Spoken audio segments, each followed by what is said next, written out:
Bismillahirrahmanirrahim. Viewers, my name is Zahid Chaudhry and I'm a solicitor in the United Kingdom. अर्सा more than 25 years से law की practice कर रहा हूँ. ये वीडियो जो है ख़ास तौर पर जो पाकिस्तान में एहतसाब अदालत के जज साहब जनाब अरशद मलिक साहब को लाहौर हाई कोर्ट ने बरतरफ किया है, उसके तनाज़र में आप लोगों के साथ शेयर कर रहा हूँ.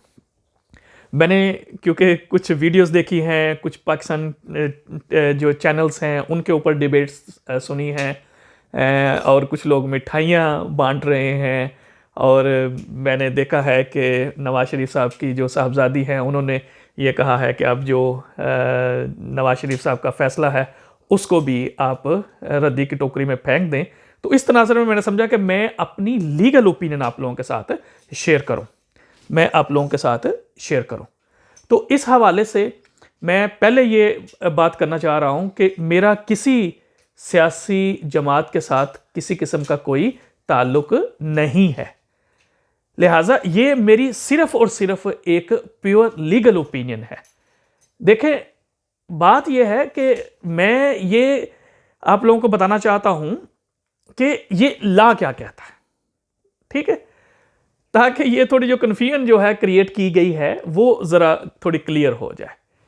जनाब अरशद मलिक साहब को लाहौर हाई कोर्ट की इंतज़ामी जो कमेटी है उसने उनके कॉन्डक्ट की वजह से बरतरफ किया. आप अगर थोड़ा सा पीछे जाएं ताकि आपको समझ आ जाएगी कि जब ये वीडियो स्कैंडल सामने आया था तो उस वक्त उसके जवाब में जब अरशद मलिक साहब को सस्पेंड किया गया था तो फिर उस वक्त उन्होंने हाई कोर्ट के अंदर अपने एक दो एफिडेविट जो हैं वो सबमिट किए थे, जिसमें उन्होंने ये एडमिट किया था कि उन्होंने नासिर भट्ट से मुलाकातें की हैं. उन्होंने ये एडमिट किया था कि उन्होंने फैसला लिखाने के बाद नवाज शरीफ साहब से मुलाकात की थी. उन्होंने ये भी एडमिट किया था कि उन्होंने सऊदी अरब के अंदर नवाज शरीफ साहब के साहबजादे से भी मुलाकात की थी.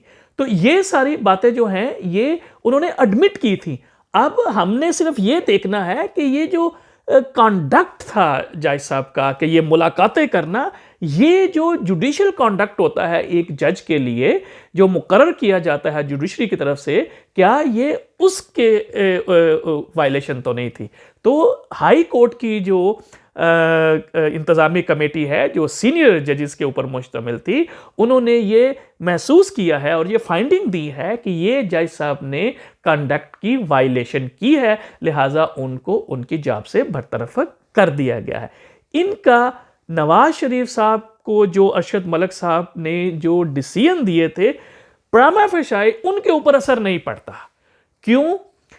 इसके लिए अगर आपने नवाज शरीफ साहब को इसका बेनिफिट दिलाना है तो नवाज शरीफ साहब के जो फैसले हैं दोनों जो हैं, ठीक है, वो हाई कोर्ट में उनकी अपील जो है वो वहां मौजूद है.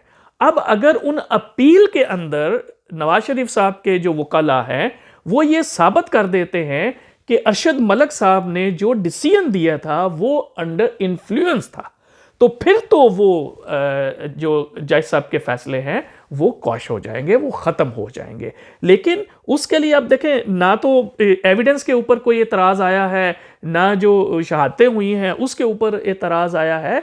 तो मैं ये समझता हूँ कि ऐसा नवाज शरीफ साहब को अगर कोई रिलीफ मिलना है तो वो उनकी अपील में क्या है. कुछ लोग ये कह रहे हैं कि इसके ऊपर जुडिशल रिव्यू या जिसको हम रिव्यू पिटिशन कहते हैं वो करने के लिए सुप्रीम कोर्ट में, मैं उसका हामी नहीं हूँ क्योंकि वो उसके अंदर बड़ा लिमिटेड सा स्कोप होता है. You can only file a judicial review where you say कि there is a material error of law.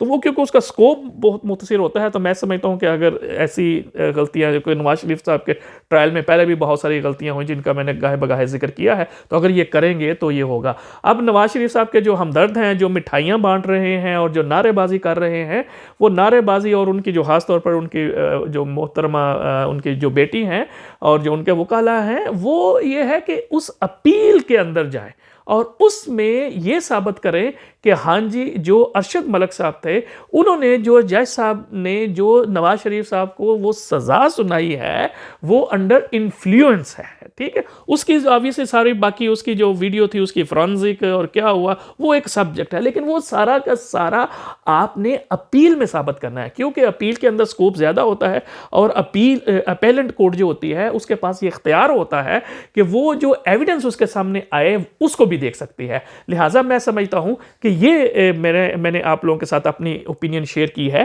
कि अरशद मलिक की जो बरतरफी हुई है उसका नवाज शरीफ साहब के फैसलों के साथ इस हवाले से कोई ताल्लुक नहीं है। ये जो उनकी बरतरफी हुई है ये इस हवाले से हुई है कि उन्होंने अपने कॉन्डक्ट को ब्रीच किया है, जो जुडिशियल कॉन्डक्ट था कि उन्होंने मुलाकातें की थी। लिहाजा इसको उसके साथ ना जोड़ें, उसका जो उनको रिलीफ मिलना है वो कोर्ट से ही मिलना है। तो उम्मीद करता हूं कि जो लोग मिठाइयाँ खा रहे हैं, नारेबाजी कर रहे हैं, उनको थोड़ा सा ला को देख लेना चाहिए, ताकि उम्मीद करता हूं कि आपके साथ मेरी ओपिनियन के साथ आपका मुत्तफिक होना को ज़रूरी नहीं है, क्योंकि हर वकील जो होता है उसकी एक अपनी ओपिनियन होती है। तो दोस्तों आज की वीडियो बस यहीं थी। मैं उम्मीद करता हूं कि आप जो है वो ZMC TV जो है उसको आप प्रेस्क्राइब करेंगे। फिर किसी और टॉपिक के ऊपर आप लोगों के साथ मुलाकात होगी। उस वक्त तक के लिए अपने गिरदोनवा का, दोस्तों का, सबका ख्याल रखिएगा। मुझे, अपने भाई, अपने दोस्त जाहिद चौधरी को इजाज़त दीजिएगा। अल्लाह हाफिज़।